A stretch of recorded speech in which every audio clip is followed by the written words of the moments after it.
শান্তি। 28/6/2024 প্রাতঃমুরলি। ওম শান্তি। বাপদাদা মধুবন।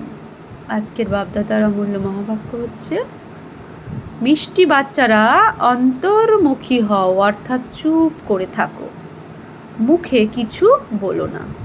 প্রতিটি কাজ শাস্তিকে না, বলছে প্রতিটি কাজ শান্তিতে করো। বলছে বাপদাদার অমূল্য মহাবাক্য, মিষ্টি বাচ্চারা অন্তর্মুখী হও, অর্থাৎ চুপ করে থাকো, মুখে কিছু বলো না, প্রতিটি কাজ শান্তিতে করো, কখনো অশান্তির সৃষ্টি করো না। প্রশ্ন, বাচ্চারা তোমাদেরকে যে কাঙাল করেছে সেই সবচেয়ে বড় শত্রুটি কে? বাবা বলছে, আমাদের যে কাঙাল করেছে সেই সবচেয়ে বড় শত্রুটি কে? উত্তর, ক্রোধ। বলা হয় যেখানে ক্রোধ আছে সেখানে জল ভরা কলসিও শুকিয়ে যায়।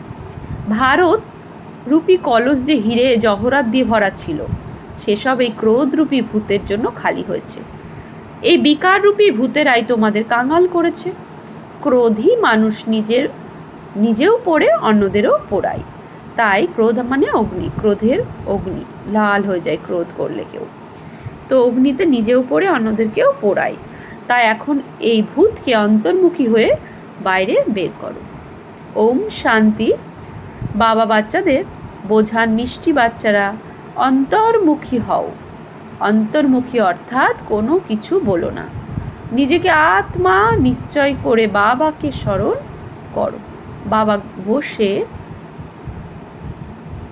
এই শিক্ষা দেন বাচ্চাদের, অন্য কিছুই বলার নেই এখানে, শুধু বোঝানো হয় গৃহস্থে এমনভাবে থাকতে হবে।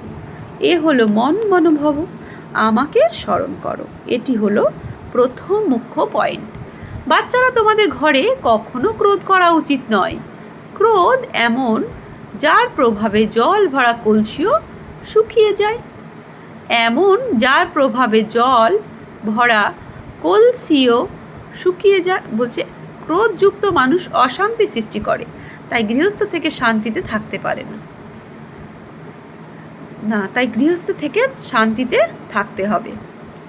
হ্যাঁ, ক্রোধযুক্ত মানুষ কি করে? অশান্তি সৃষ্টি করে, কিন্তু তোমরা বাচ্চারা গৃহস্থ থেকে শান্তিতে থাকতে হবে।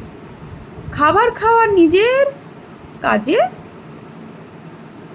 শান্তিতে, বলছে খাবার খাওয়া নিজের কাজে, ব্যবসা অথবা অফিস ইত্যাদি চলে যাও, সেখানেও সাইলেন্সে থাকা ভালো। সবাই বলে আমাদের শান্তি চাই, এই কথা তো বাচ্চাদের বলা হয়েছে যে শান্তির সাগর হলেন একমাত্র বাবা। বাবা নিজেই নির্দেশ দেন, আমাকে স্মরণ করো। এতে মুখে কিছু বলার নেই, অন্তর্মুখী হয়ে থাকতে হবে। অফিস ইত্যাদিতে নিজের অন্তর্মুখী, বলছে অফিস ইত্যাদিতে নিজের কাজও করতে হবে, তো তাতেও বেশি কথা বলা হয় না, খুব মধুর মিষ্টি হতে হবে। কাউকেও দুঃখ দেওয়া উচিত নয়। ঝগড়াঝাটি ইত্যাদি করা, এই সবই হলো ক্রোধ। বাবা বলছেন ঝগড়াঝাটি করা সবই হলো ক্রোধ। সবচেয়ে বড় শত্রু হলো কাম। দ্বিতীয়, কাম মানে কামনা, এক্সপেকটেশনে বাধা পেলে আমাদের ক্রোধের উৎপত্তি হয়। তো দ্বিতীয় কাম, তো এই কাম আর ক্রোধ দুই মহাশত্রু। তো বাবা বলছেন, আচ্ছা,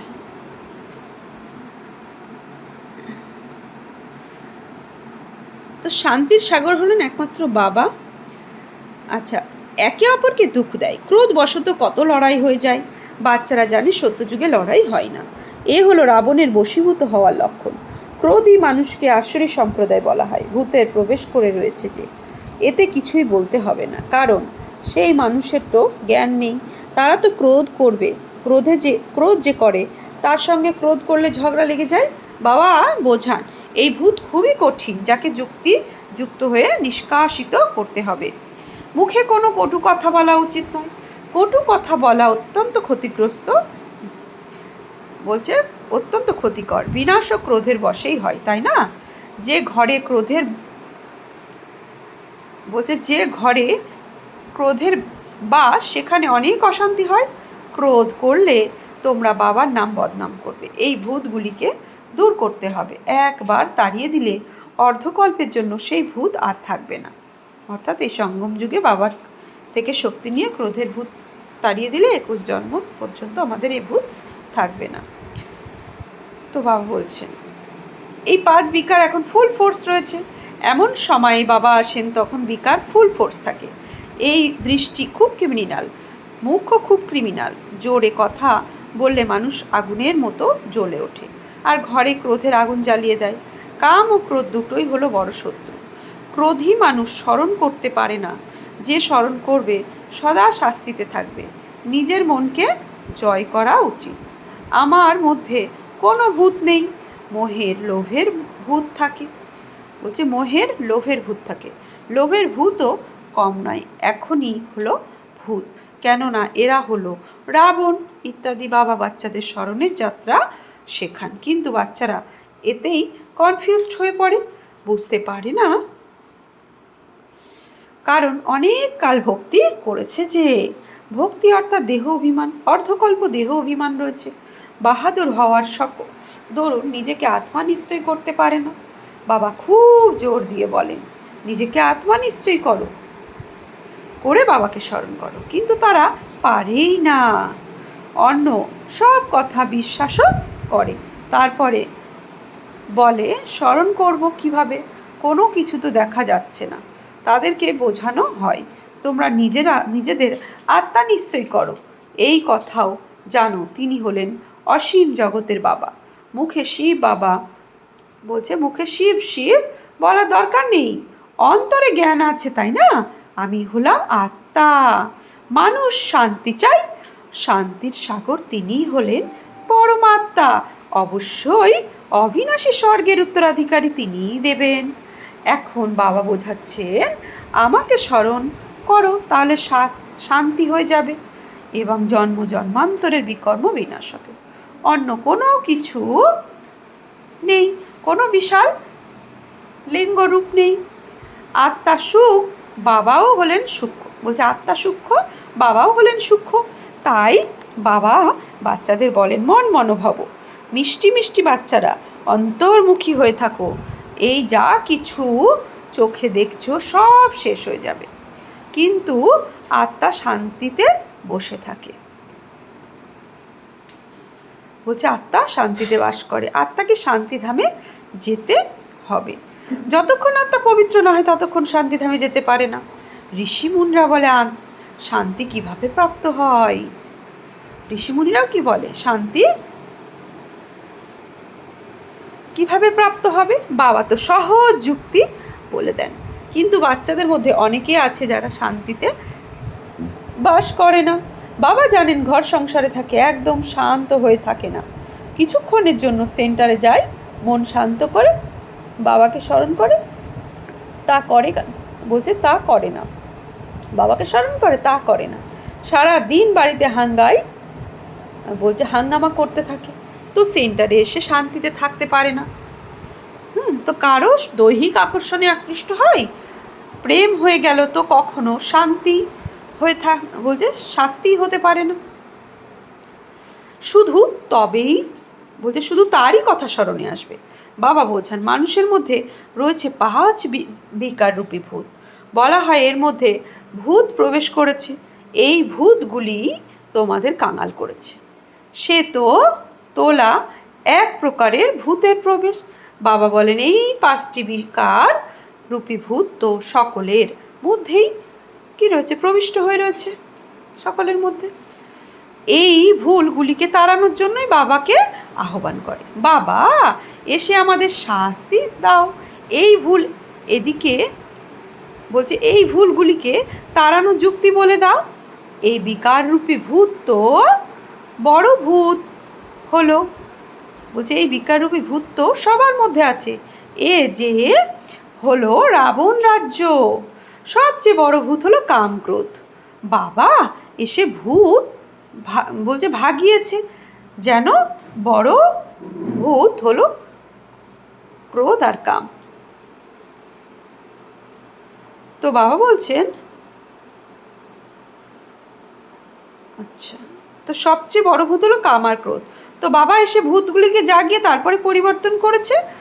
হ্যাঁ, কিছু পাওয়া বলছে কিছু পাওনা হওয়া উচিত। তিনি ভূত প্রেত ভাগিয়ে দেন, প্রাপ্তি কিছুই হয় না, বলছে হয় না। এই কথা যে বাচ্চারা জানে বাবার সম্পূর্ণ বিকারে না, বাবার সম্পূর্ণ বিশ্বের ভূত। আচ্ছা, বাবা বলছে দেবতাদের মধ্যে কোনো ভূত থাকে না, না দেহ অভিমান, না কাম ক্রোধ লোভ মোহ কিছুই থাকে। লোভরূপী ভূত কেউ কম নয়। এই খাই সেই খাই, অনেকের মধ্যে এই ভূত আছে। তারা নিজের মনে বুঝতে পারে যে যথার্থই আমাদের মধ্যে নিজের মনে যথার্থই আমাদের মধ্যে কামরূপী ভূত আছে, ক্রোধ হলো বলছে ক্রোধরূপী ভুলও আছে।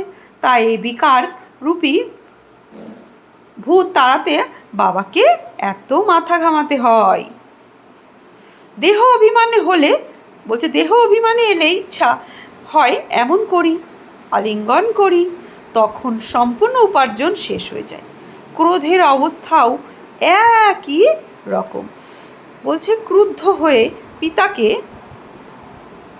বলছে ক্রুদ্ধ হয়ে পিতা সকলকে মারে, সন্তানকে মারে। ক্রুদ্ধ হয়ে পিতা সন্তানকে মারে, সন্তান পিতাকে, স্ত্রী নিজের স্বামীকে, এভাবে মারামারি করে। জেলে গিয়ে তোমরা দেখো বিভিন্ন রকম কেস থাকে। এই বিকাররূপী ভূতের প্রবেশ ঘটে বলেই ভারতে এমন দুরবস্থা হয়েছে। ভারত বলছে রূপী বিশাল কালামাটি যে হিরে জহরত দিয়ে ভরা ছিল, এখন সেসব বিশ্বেও বলছে এখন নিঃস্ব হচ্ছে। কথাও বলে ক্রোধের উপরে জল ভরা কলসিও শুকিয়ে যায়। এত ভারতের অবস্থাও এখন এমন হয়েছে, এই কথা কেউই জানে না। বাবা স্বয়ং আবার ভূত নিষ্কাশন করতে যে কর্ম কোনো মানুষের শ্রেষ্ঠ বলছে পক্ষ নেই, কোনো মানুষের পক্ষে সম্ভব নয়। তো এই 5টি ভূত খুব সাংঘাতিক। অর্ধকল্প এই ভূতের প্রবেশ থাকে। এই সময় তো কোনো কথাই নেই। কেউ যতই পবিত্র থাকুক কিন্তু অল্প তো বিকার দ্বারা রয়েছে। বলছে যে যতই পবিত্র থাকুক কিন্তু জন্ম তো বিকারের দ্বারা হয়েছে। ভূত তো আছে তাই না, 5টি ভূত বাবাকে একেবারে বলছে বাবাকে 5 বিকাররূপী ভূত বাবাকে একেবারে কাঙাল করেছে। ড্রামা কীরকম তৈরি হয় বা কীরকম করা হয়েছে যে যা বাবা এসে বোঝাচ্ছেন ভারত কাঙাল হয়েছে, বিদেশি থেকে ঋণ দেশে হচ্ছে, ভারতের জন্যই বাবা বোঝান। বলছে ভারতের জন্যই বাবা বোঝান। এখন বাচ্চারা তোমরা এই পড়াশুনো করে, বাবা বলছে তোমরা বাচ্চারা তোমরা এই পড়াশুনো করে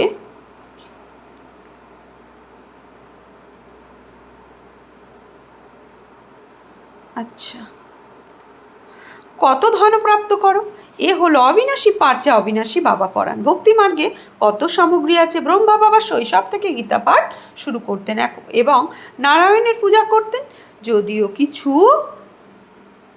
বুঝতেন না। আমি আত্মা, তিনি আমাদের পিতা, এই বলছে এই সব কথার বোধ ছিল না। তাই প্রশ্ন করে বাবাকে স্মরণ করব। আরে তোমরা তো ভক্তিমার্গে স্মরণ করছো, হে ভগবান এসে উদ্ধার করো, আমাদের গাইড করছো। ভক্তিমার্গে স্মরণ করছো, হে ভগবান উদ্ধার করো, আমাদের গাইড হও। গাইডেন্স লাভ হয় মুক্তি, জীবন মুক্তির জন্য। বাবা এই পুরনো দুনিয়ার প্রতি ঘৃণা ধরিয়ে দেন। এই সময় এই সময় সবার আত্মা কালিমায় যুক্ত বা অসুন্দর হয়ে গেছে, তাহলে তাদের সুন্দর দেহ প্রাপ্ত হয় কিভাবে? যতই পায়ের রং ফর্সা হোক, কিন্তু প্রাপ্ত আত্মা তো কখনোই বলছে আত্মা তো কালো, তাই না? তো বলছে আত্মার ওপর লেয়ার পড়ে গেছে, কিন্তু আত্মা তো কালো, তাই না? যাদের সুন্দর ফর্সা শরীর থাকে তাদের নিজের পারে না যে আত্মা সুন্দর। বলছে মানুষ এই কথা জানতে পারে না যে আত্মা সুন্দর কিভাবে হয়। তো বাবা বলছে কতখানি প্রত্যেকে নিজেকে প্রশ্ন করো আমাদের কতখানি পরিচ্ছন্ন থাকতে হয়। তাই তাদের বাবা বলছেন যে আত্মা সুন্দর কিভাবে হয়, তাই তাদের বলা হয় নাস্তিক, অর্থাৎ ঈশ্বরে বিশ্বাসী। তারা জানেই না যে কীভাবে আত্মা সুন্দর হয়। যারা নিজের পিতা রচয়িত এবং রচনার কথা জানে না তারা হলো ঈশ্বরের অবিশ্বাসী। যারা জানে না বলছে যারা জানে তারা হলো ঈশ্বরে বিশ্বাসী বাচ্চারা। বাবা বসে কত ভালোভাবে তোমাদের বোঝান। বাবা হলেন মানে দুনিয়ার মানুষ যারা জানে না বাবাকে তারা হচ্ছে নাস্তিক, আর যারা বাবাকে জানে তারা হচ্ছে আস্তিক। বাবার পরিভাষায় বাবা বলছেন নিজেকে প্রশ্ন করো আমাদের মধ্যে কতখানি পরিচ্ছন্নতা আছে, কতখানি আমরা নিজেদের আত্মা নিশ্চয় করে বাবাকে স্মরণ করি। স্মরণের শক্তির দ্বারাই রাবণকে জয় করতে হবে। এর জন্য শরীর শক্তিশালী হওয়ার ব্যাপার নেই। এই সময় সবচেয়ে শক্তিশালী রাষ্ট্র হলো আমেরিকা, কারণ তাদের কাছে ধন সম্পদ বারুদ ইত্যাদি অনেক আছে, অর্থাৎ শক্তি হয়ে গেল পার্থিব। মৃত্যুর জন্য জড়ো করা বলছে মৃত্যুর জন্য জড়ো করা। বাচ্চাদের বুদ্ধিতে রয়েছে আমরা বিজয়ী হব, তোমাদের তো হলো রুহানি শক্তি, তোমরা জয়লাভ করে রাবণের ওপর বুঝে বিজয় পাও, রাবণের ওপর যুদ্ধ করে তোমরা জয়লাভ করো, যার দ্বারা তোমরা বিশ্বের মালিক হও। তোমাদের উপর কেউ জয়লাভ করতে পারে না, অর্ধকল্পের জন্য কেউ ছিনিয়ে নিতে পারবে না, এবং অন্য কেউই বাবার অবিনাশী উত্তরাধিকার প্রাপ্ত করতে পারে না। তোমরা কি স্বরূপ ধারণ করো সেই নিয়ে একটু বিচার করো। বাবাকে তো খুব ভালোবাসে স্মরণ বলছে বাবাকে তো খুব ভালোবেসে স্মরণ করতে হবে এবং সদর্শন চক্রধারী হতে হবে। তারা ভাবে সদর্শন চক্রধারী দিয়ে বিষ্ণুর সকলের মাথা কেটে দিয়েছে, কিন্তু এখানে হিংসার কোনো কথাই নেই।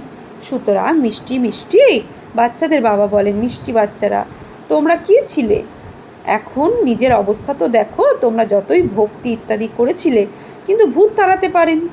এখন অন্তর্মুখী হয়ে দেখো আমাদের মধ্যে কোনো ভূত আছে কি। কারোর প্রতি মোহ রাখলে বা আঁকড়ে থাকো তাহলে বুঝে নিও যা কিছু উপার্জন জমা হয়েছিল সব শূন্য হয়ে গেল।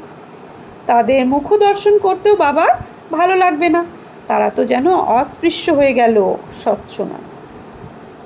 তারা বিবেকের দংশন হতে থাকতে বলছে তারা বিবেকের দংশন হতে থাকবে, যথার্থই আমি অস্পৃশ্য। বাবা বলেন দেহ সহ সব কিছু ভুলে যাও, নিজেকে আত্মা নিশ্চয় করো, এই অবস্থায় স্থির হয়ে সকলে তোমরা দেবতা হবে। সুতরাং কোনো ভূতের আগমন হওয়া উচিত নয়। বাবা বোঝাতে থাকে নিজের চেকিং করো। অনেকের মধ্যে ক্রোধের বিকার আছে, গালাগালি না করে থাকতে পারে না, তারপর ঝগড়া চলতে থাকে। ক্রোধ তো খুব খারাপ, ভূত তাড়িয়ে একদম ক্লিয়ার হতে হবে। শরীরের কথা যেন স্মরণে না আসে, তবেই উঁচু পদের অধিকারী হতে হবে। তাই 8 রত্নের কথা প্রসিদ্ধ আছে। তোমরা জ্ঞান রত্ন প্রাপ্ত করে রত্নে পরিণত হওয়ার জন্য বলা হয়। ভারতে 33 কোটি দেবতা বাস করতেন, কিন্তু তাদের মধ্যে 8 রত্ন পাস হয়েই তনার হবে। তাদের পুরস্কার দেওয়া হবে বলছে তাদের পুরস্কার দেওয়া হবে যেরকম স্কলারশিপ প্রদান করা হয়। তোমরা জানো লক্ষ্য খুবই কঠিন, চলতে চলতে পড়ে যায়। ভূতের প্রবেশ ঘটে, স্বর্গে বিকার থাকে না। বাচ্চারা তোমাদের সম্পূর্ণ বুদ্ধিতে ড্রামার চক্র আবর্তিত হওয়া উচিত। তোমরা জানো 5000 বছরে কত মাস, কত ঘন্টা, কত সেকেন্ড হয়, কেউ হিসেব করলে বের হতে পারে। তারপরে এই বৃক্ষ যে চিত্রটি আছে তাতেও লিখে দেবে যে কল্পে এত মাস, এত দিন, এত ঘন্টা, এত সেকেন্ড হয়। মানুষ বলবে এরা তো একেবারে সঠিক বলে দেয়, 84 জন্মের হিসাব বলে দেয়, তাহলে কল্পের আয়ু কেন বলবে না? বলছে না, বাচ্চাদেরকে মুখ্য কথা বলা হয়েছে যে যেমন করে হোক ভূত তাড়াতে হবে।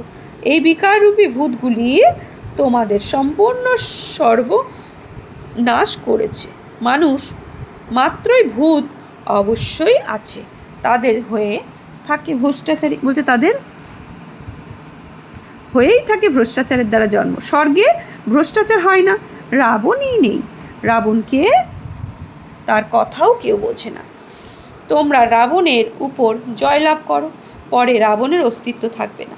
এখন পুরুষার্থ করো। বাবা এসেছেন, তাই বাবার কাছে স্বর্গের অবিনাশী উত্তরাধিকারী প্রাপ্ত অবশ্যই হওয়া উচিত।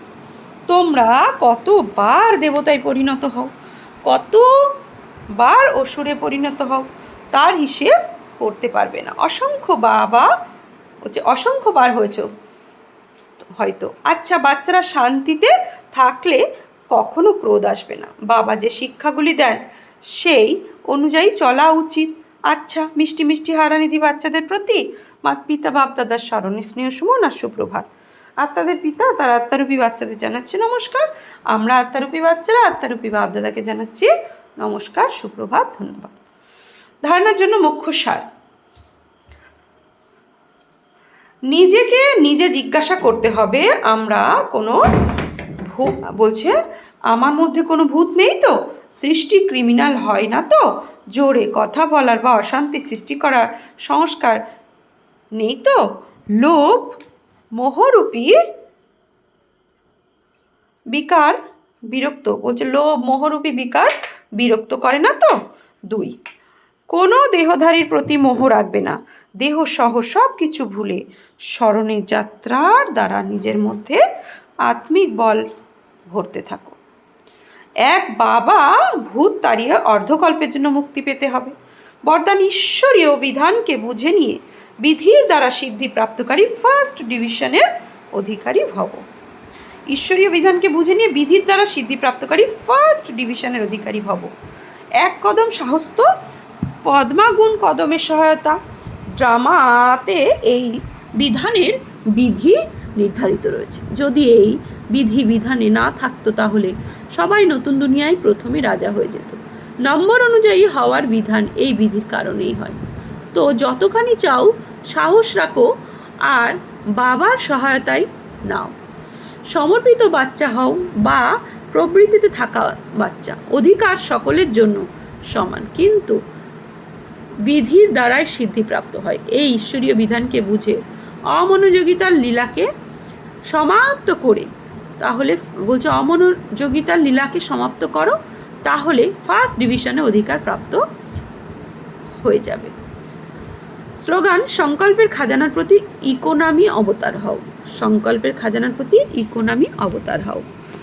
আজকে সমান নেব আমি ফার্স্ট ডিভিশনে আসা, ফার্স্ট ডিভিশনের অধিকারী আত্মা ভব। ওম শান্তি।